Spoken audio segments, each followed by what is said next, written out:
This channel does not promote any violent, harmful, or illegal activities. All content provided by this channel is meant for an educational purpose only. বিজেপির অনুসারী হিসেবে যারা যারা কাজ করতে চাইছেন তারা কোর্টের নির্দেশ মানবেন না, এর মধ্যে অস্বাভাবিক ব্যাপার কিছু নেই। কারণ বিজেপি তো গণতন্ত্র মানে না, সংবিধান মানে না, কোর্টও মানে না। কিন্তু কোনো একজন স্বশাসিত সংস্থা হন বা যাই হন না কেন, তাদের অধিকার নেই কে নাগরিক আর কে নাগরিক নয় সেটা বিচার করার। সেটা বিচার করার জন্য আলাদা মন্ত্রক ইত্যাদি রয়েছে। এবং যত এই ধরনের বিজেপি স্বৈরাচারী কাজকর্ম বিভিন্ন স্বশাসিত সংস্থার মাথায় তাকে দখল করে নিয়ে সেটা করতে চাইবে, গোটা দেশের সাধারণ মানুষ, গরিব মানুষের সাথে বিজেপির লড়াইটা কিন্তু আগামী দিনে তত তীব্র হবে। বিহারের ভোটার লিস্ট থেকে ৭০ লাখ ভোটারের নাম বাদ যাওয়ার আশঙ্কা।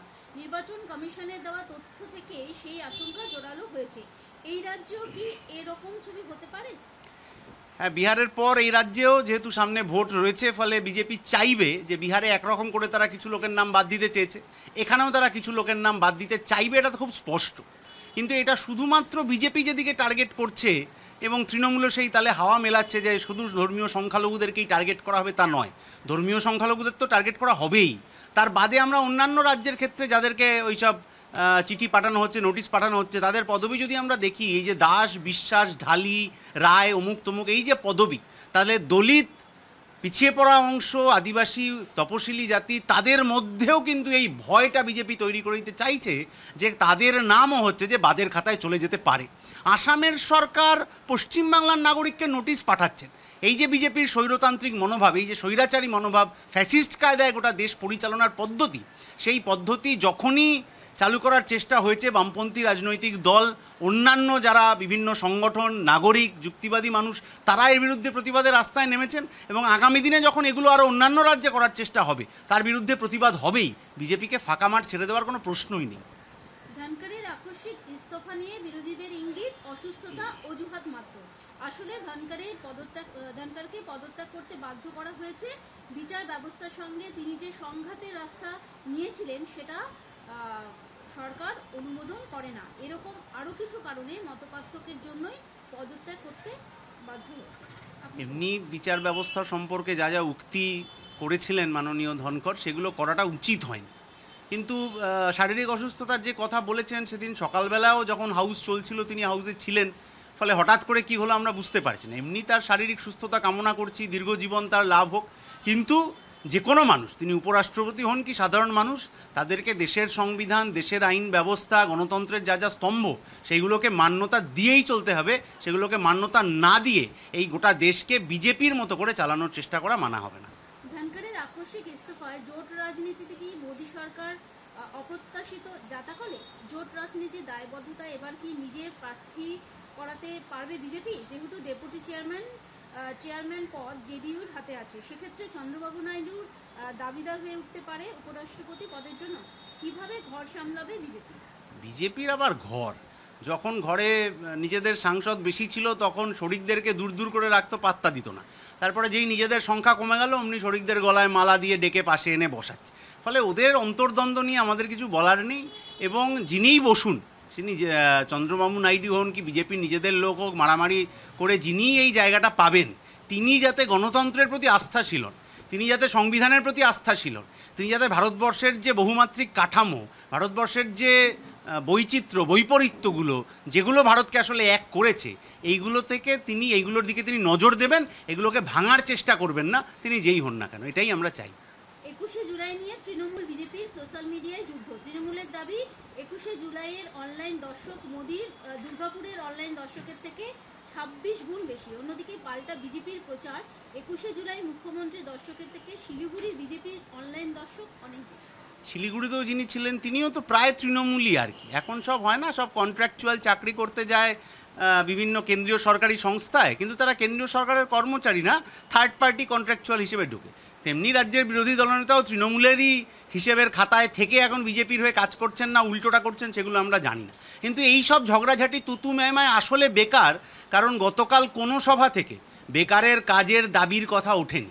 পরিযায়ী শ্রমিকদের বাংলায় ফেরানোর কথা ওঠেনি, নারী নির্যাতনের অপরাধীদের শাস্তি দেওয়ার কথা ওঠেনি, এই যে একের পর এক চা বাগান বন্ধ হয়ে যাচ্ছে, ইস্পাত শিল্প বন্ধ হয়ে যাচ্ছে, সেগুলোর কোনো কথা ওঠেনি। ফলে মানুষের জীবন যন্ত্রণা, তার রুটি রুজির কথা যদি কারুর চর্চায় না আসে, সেখানে কত লোক দেখলো না দেখলো, সেইটা নিয়ে এই মেকি ঝগড়া মেকি তর্ক সাধারণ মানুষের কোনো কাজে আসে না। 21শে জুলাই সমাবেশ স্থলে দেখা গেল না অনুব্রত মণ্ডলকে, কিন্তু সভা শেষ হতেই ফেসবুকে ছবি পোস্ট, ছবির মধ্যে মমতার 5টা ছবি, অভিষেকের ছবি 9টা। অনুব্রতকে এবার রাজনৈতিক অস্তিত্ব রক্ষার তাগিদে দলের মধ্যে শিবির বদল করার চেষ্টা করছে। অনুব্রত মণ্ডলের ফেসবুক পেজ থেকেই গত পরশু ওইটা পোস্ট হয়েছিল যে উনি হেঁটে আসছেন, কিন্তু পুলিশ হচ্ছে ওই যে গার্ড রেলটা সেটা খোলেনি, তার বাইরে অশোকদেব এবং উনি দীর্ঘক্ষণ দাঁড়িয়ে আছেন, গার্ড রেলটা খোলা হয়নি। ফলে এগুলো তৃণমূলের আভ্যন্তরীণ কী ইঙ্গিত আমি সেটা বলতে পারবো না, কিন্তু ওই যে মুখ্যমন্ত্রী তার ভরা সভা থেকে পুলিশকে কে অপমান করে, পুলিশকে তার কাজ করতে দেয় না বলে যে বার্তা ইত্যাদি দিয়েছেন, সেটা আসলে অনুব্রত বাবুদেরকেই দিয়েছেন কিনা এইটা তৃণমূলের নেতাদেরকে জবাব দিতে হবে। অনুব্রত মণ্ডলের ক্ষেত্রে এটা আমরা দেখলাম, পরেশ পালকেও কালকে ঢুকতে দেওয়া হয়নি, তাহলে কি দলে গ্রহণযোগ্যতা কমছে এদের? দল যতক্ষণ না অপরাধীদেরকে শাস্তি দিতে পারছে, প্রশাসন যতক্ষণ না অপরাধীদেরকে শাস্তি দিতে পারছে, ততক্ষণ তার গ্রহণযোগ্যতা কমছে কি বাড়ছে বোঝা যায় না।